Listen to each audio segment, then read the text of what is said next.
Hello guys तो आपण मानक स्वागत करछि नूतन ब्लॉग टी को एही ब्लॉग रे आपण मानक देखैबी कि हमर से जो मंदिर कार्यक्रम रे खाया पिया आयोजन होइतला कि भली भाबरे होइतला।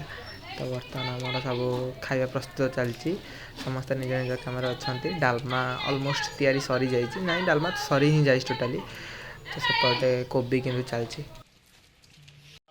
एठी आमरी पिला माने बसछन जो माने खाया पिया बंटन करिवे तांको मुहरे देखि परते को बढ़िया उल्लास होछि खाइबा देबे बोली सेपटे खाया हम एटा होछ हमर रंधाशाଳ एटा कैटरिंग सर्विस रो पिला माने ठिया होइछंती किछु डिस्कशन करूछंती गंभीर मैटर बोधे।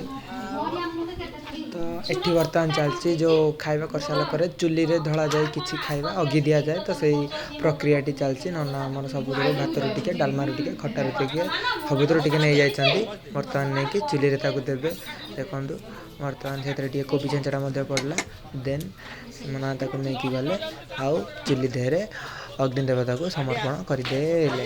तो एते हमर खाइबा पिया कार्यक्रम आरंभ होई जिवो।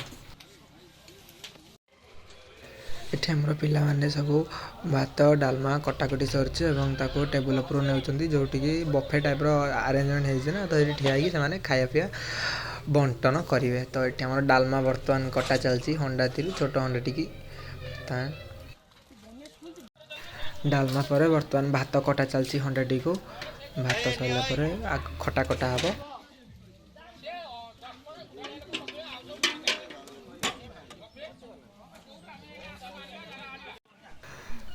डाल भात पर बर्तमान खटा छोट एठी को निया जाउची एठी हमर थुआई भात तापर डालमा साइड रे करते तापर खट्टा पिल्ला माने खाया बांटिया लागि पूरा साइज रे नै निज निज जगह रे ठियाई जाइछंती एपटे 4 जण एवं एपटे 4 जण बर्तमान देखि पारथुए लोक माने बर्तमान आसुछंती पूरा धीरे धीरे बढ़िबार लागि भीड़ एटा हमर खोला पड़ियाटी। तो ये आपण माने बफे सिस्टम अच्छी तो हेत लगी आपण खाइबा नै आपण इच्छा रे जो बसी ठिया खाई परिबे।